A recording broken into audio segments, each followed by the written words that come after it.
Welcome to the GoldenComm podcast. This is where we talk to interesting people about interesting things and we try to learn something. Today's a special podcast because I have a special guest, Brian Daley.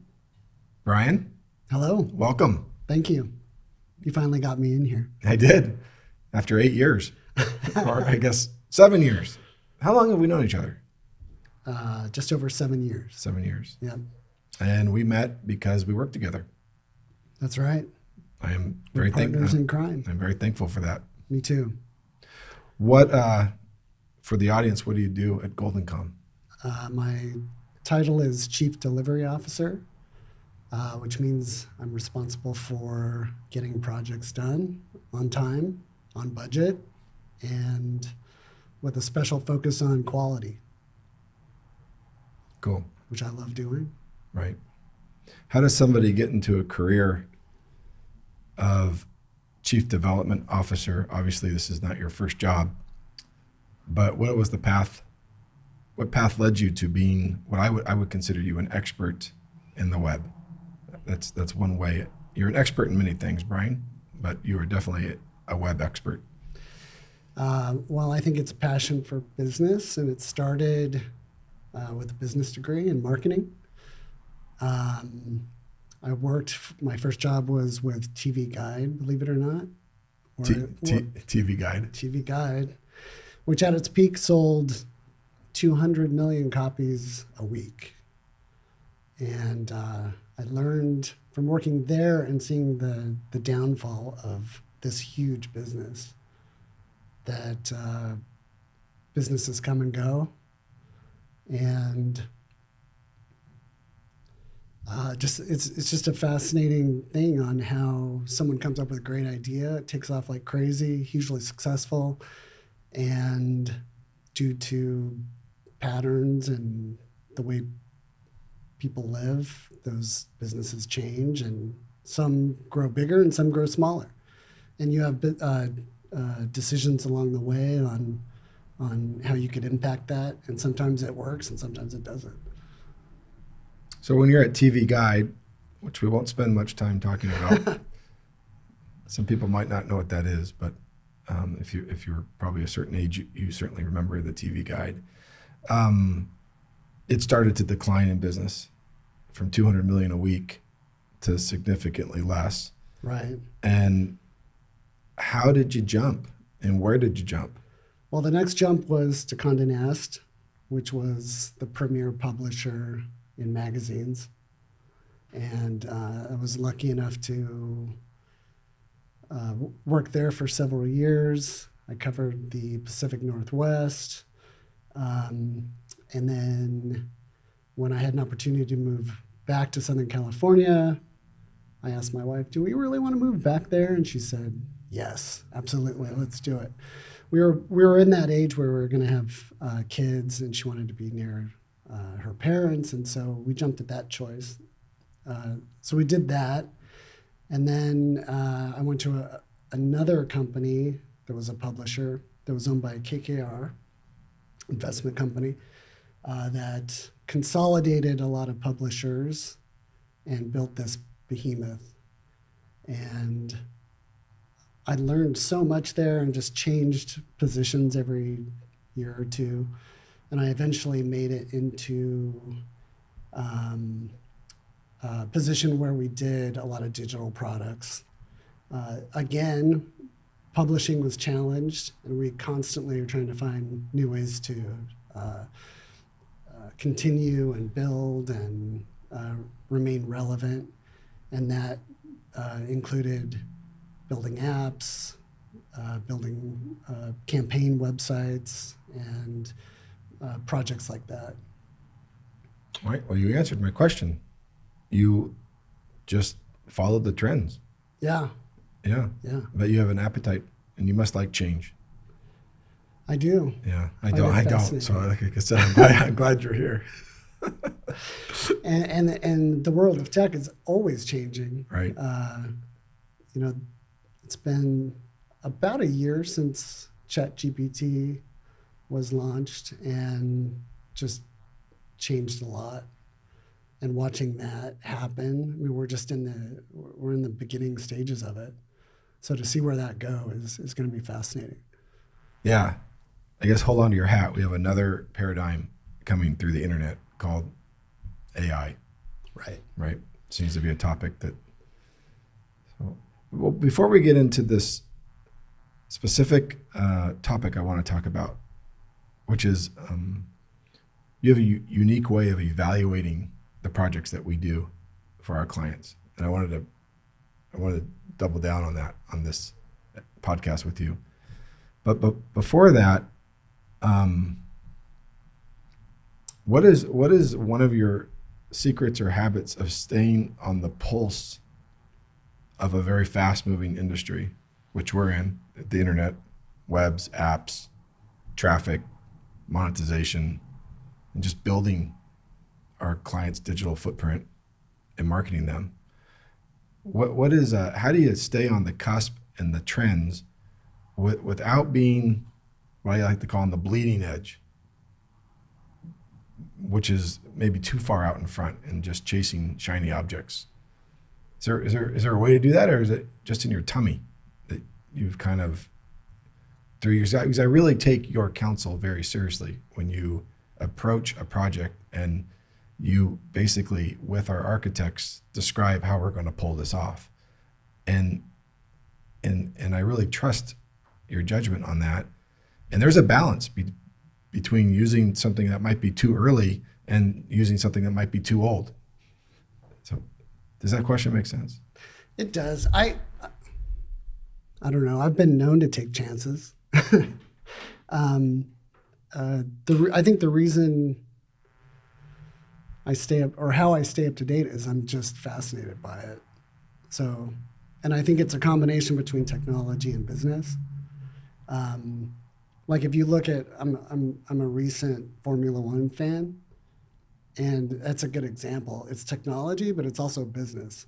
Like Formula One is a big business, and there's a lot of people involved, and it's teamwork, and so it's like a combination between the two. So the business side of it, I think, is what fuels me and gets me so interested in it. But then just understanding how everything works is also interesting. And I would say that it just becomes obvious when things are safe. Yeah, it's hard. I can't really describe it, but certainly a certain level of adoption. And when you're working with technology that's just not baked all the way, it just feels buggy and it doesn't make sense to use it. Yeah. Cool. Well, to the heart of the matter here is this evaluation system that you've really developed using tools that we use in our company. And I'll tee it up by talking about this. We're going to use a specific project as an example. And this project, we won't name the customer, although it's fast casual food. And they sell lots and lots and lots of hamburgers. Yes. So if you go to our portfolio, I guess you could find out what the customer is. But we're building their website and ordering app, and we're doing a pretty sizable and important job for them. Yeah. I'd say that it's one of the most challenging projects we've ever worked on from a user experience standpoint, which is something I focus on a lot here. Often I hear people say this app is terrible when they're ordering food, and everyone ran into that during COVID because people were ordering food either for pickup or delivery. And the fact is that when you have a multi-location restaurant, it's very complicated to do that well. And so, yeah, it was a fun project to work on and to consider all the issues that a customer would run into. So, for instance, most people want to see a menu before they order, but most restaurant apps require you to pick a location to see what the menu is before you order. And there's reasons for that because they don't all offer the same thing.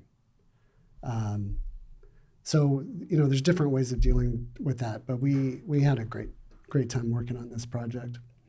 Great. So some of the players it's worth noting that we have several systems coming together for this. So maybe just what was the architecture? What was the framework of the whole project?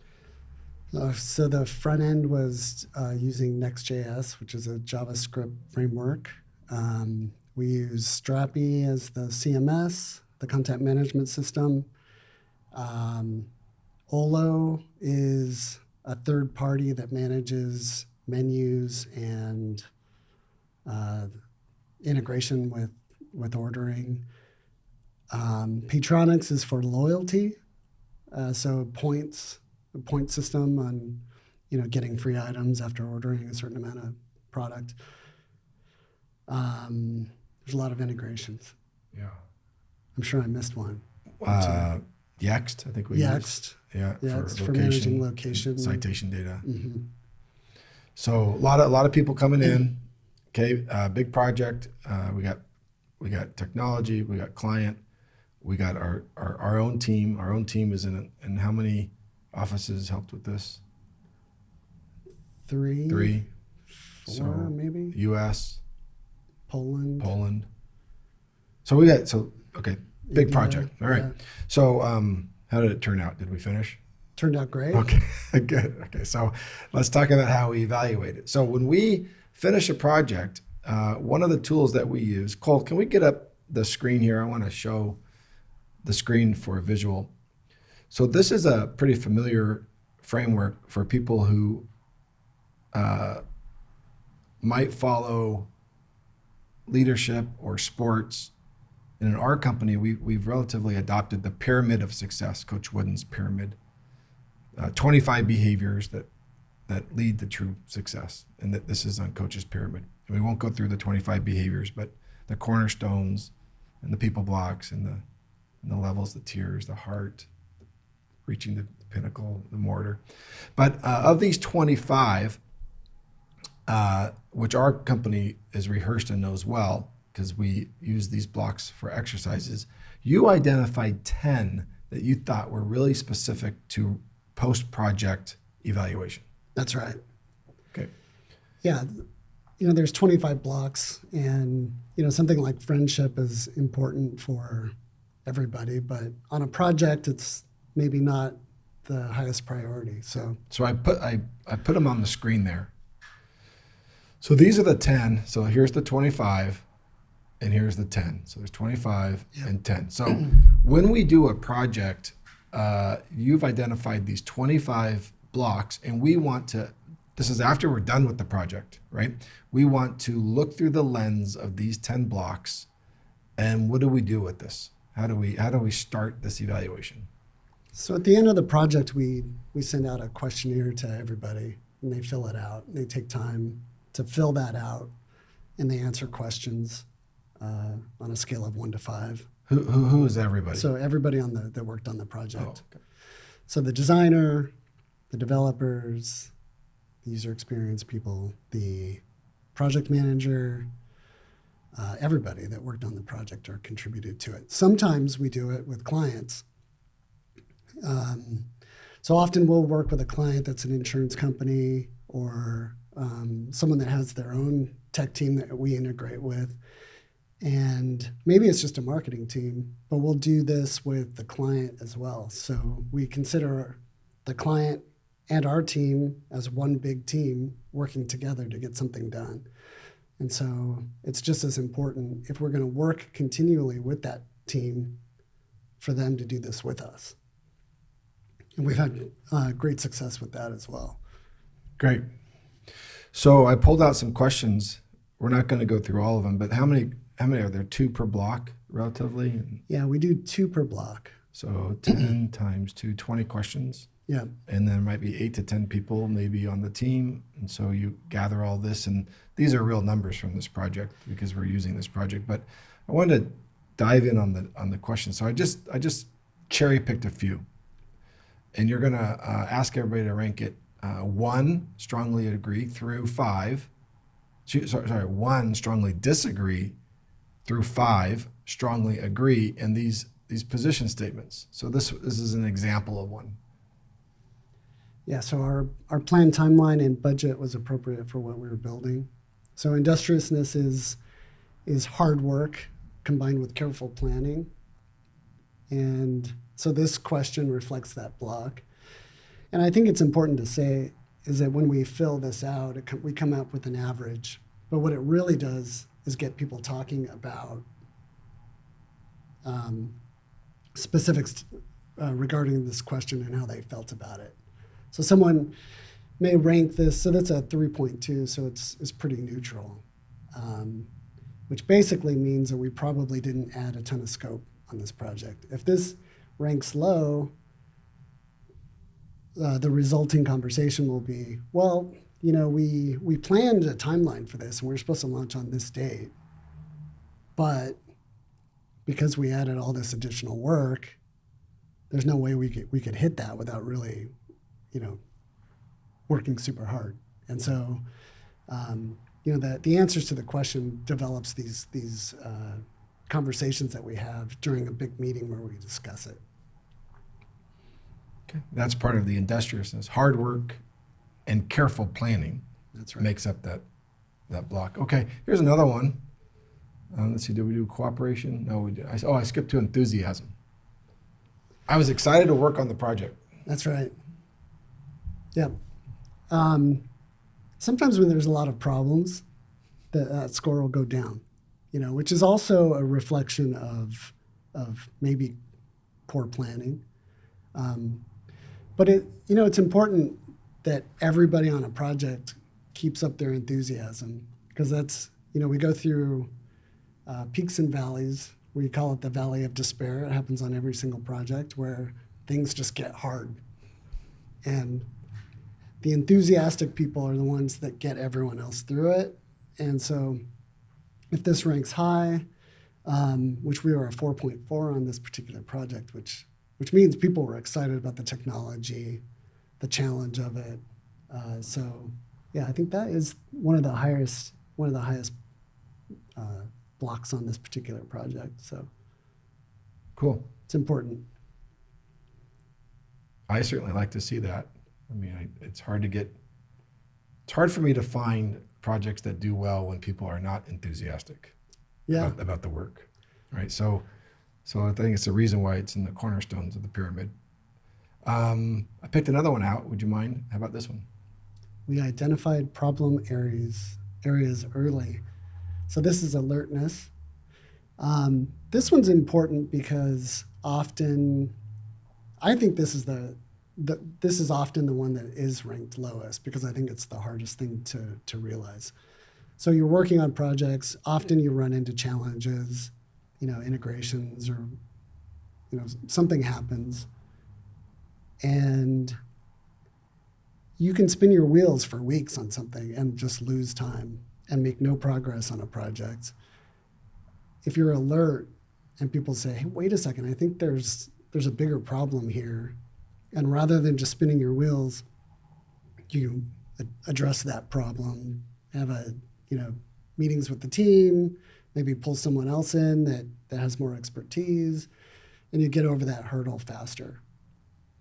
But you have to be alert to actually identify when you're in the middle of it that there's a bigger problem than what we actually see. So 3.5. Okay, so right between neutral and agree. yeah, Right. Okay, let's do the next one. I felt prepared to work on the tasks assigned to me. So this is the skill block. So this usually means that you have the skill to do what's assigned to you. It could also mean that it has nothing to do with skill and you just weren't onboarded onto the project in a way that you understood what you were doing. But that's also related to skill, I think. Right. There was another skill question. I didn't put it in there. I really liked it though. I just can't pick them all, but I just like that skill box. That additional one is my skill level improved by working on the project, which I think is really, That's a neat one.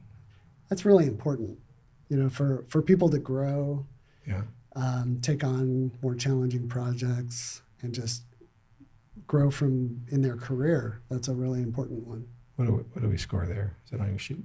Oh, I don't actually know. No, shoot. But that the average of those two questions are 4.3. Oh, I see. Yeah. I see. You take an average of the questions That's so that right, it isn't yeah. siloed out.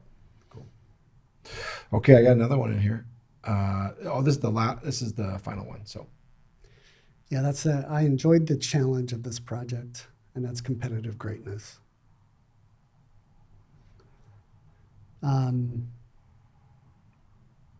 This one usually ranks high because people enjoy the work. You know, everyone that works with us really enjoys what they're doing. This, on more challenging projects, this could either be a high score or a low score, depending on how it turns out. They always turn out well. That's one thing about the scores on this. We do it at the end. Sometimes we'll run through this in the middle of a project, and you'll see these scores change throughout. So, do we? We probably don't. Maybe there's an opportunity. Do we? I don't know. Does the client want to see this before the project starts?